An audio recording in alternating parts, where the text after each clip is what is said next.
Olá, boa tarde. Está no ar a Gazeta News, 13 de novembro de 2013.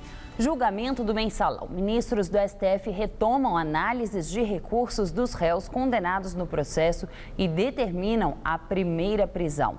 O tribunal negou o último recurso de Henrique Pizzolatto, ex-diretor do Banco do Brasil.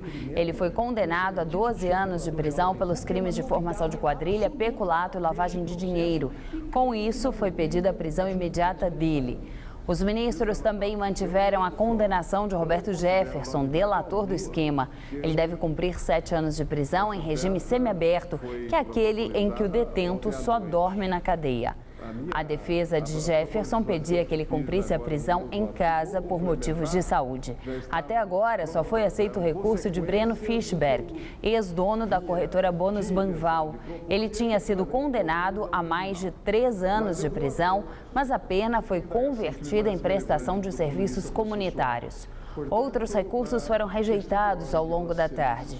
Agora, os ministros analisam a execução das penas dos condenados. Máfia do ISS. Ministério Público de São Paulo pretende convidar Antônio Donato, que deixou ontem a Secretaria de Governo da Prefeitura, para prestar esclarecimentos. Um dos auditores suspeitos da fraude, Eduardo Orli Barcelos, afirmou ao Ministério Público que Donato recebia pagamentos mensais de R$20 mil. Donato teria recebido a quantia entre dezembro de 2011 e setembro de 2012, quando era vereador.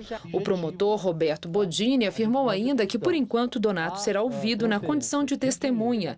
O promotor promete avançar agora na investigação sobre as empresas que pagavam propina ao esquema, que pode ter desviado mais de R$500 milhões da Prefeitura de São Paulo. Antônio Donato afirmou que pediu afastamento ontem do cargo de secretário de governo da Prefeitura para não prejudicar o prefeito Fernando Haddad.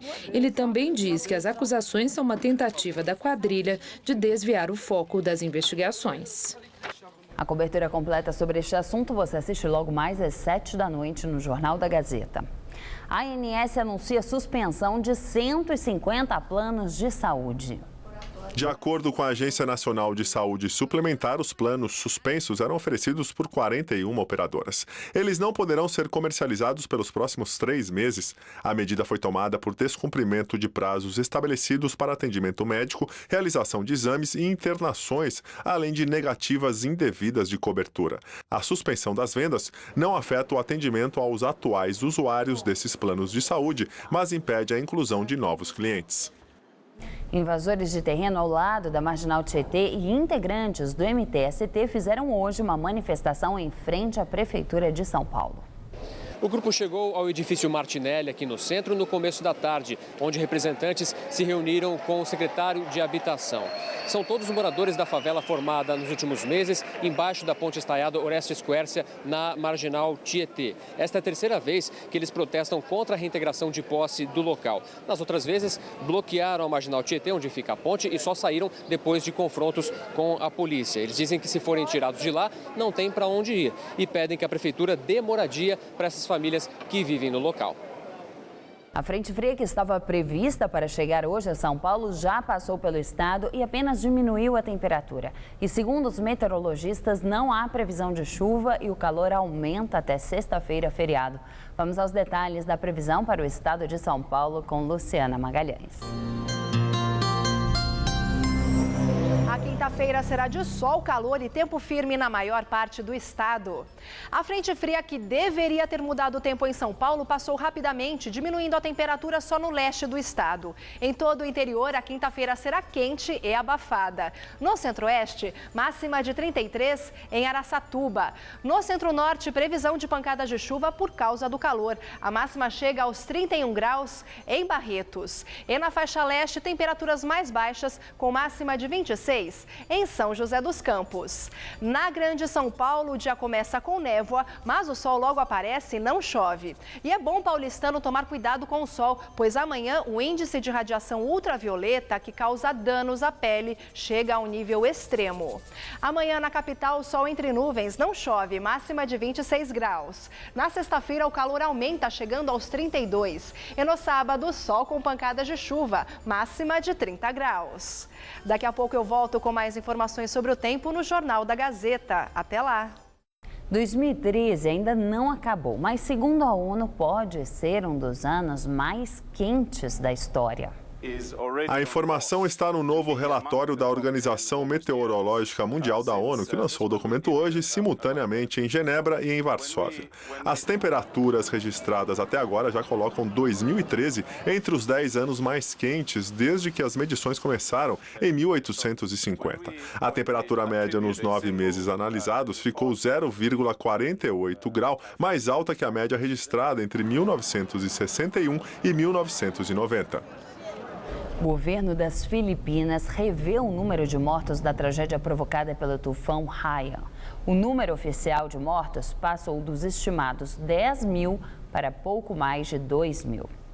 A ONU estima que a tempestade tenha deixado mais de 600 mil desabrigados. A dificuldade de acesso às vítimas e outros problemas logísticos estão prejudicando a assistência aos afetados pela passagem do tufão Haiyan. A preocupação agora é com o risco de epidemias. 5 dias após a passagem do tufão, muitos corpos ainda não foram enterrados. A ONU acredita que mais de 11 milhões de pessoas foram afetadas pelo fenômeno natural. A organização pediu ontem 300 milhões de dólares para ajudar as vítimas.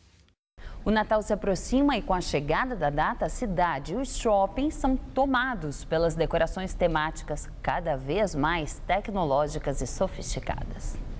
Quem vê tudo isso pronto não imagina quanto trabalho e tecnologia é preciso para montar um cenário como esse.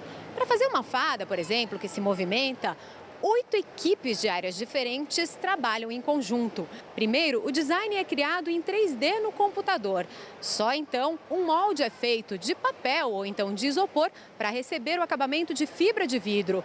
Esse protótipo passa por uma massa, uma lixa e só depois é pintado. Aí começa o trabalho dos serralheiros, que vão criar uma estrutura de ferro para que o objeto ou o animal se movimente. E é daí para as mãos dos especialistas de robótica, que vão definir quais serão os movimentos que o objeto vai fazer de acordo com a vontade dos clientes. E cada ano, os pedidos e as exigências aumentam. Só numa empresa aqui de São Paulo, este ano, para o Natal, já foram feitos mais de 9 mil bichos e bonecos e quase 4 mil árvores de Natal de todos os tamanhos. Música, Gabriel Pensador faz show neste final de semana em São Paulo. O rapper apresentará ao público paulistano as canções de seu 8º álbum, Sem Crise, além de antigos sucessos. O show acontecerá no Parque da Juventude no domingo, a partir das 2 da tarde. A entrada é gratuita. O Gazeta News de hoje termina aqui. Novas notícias logo mais às 7 da noite no Jornal da Gazeta e no Jornal da Gazeta, edição das 10. Até lá.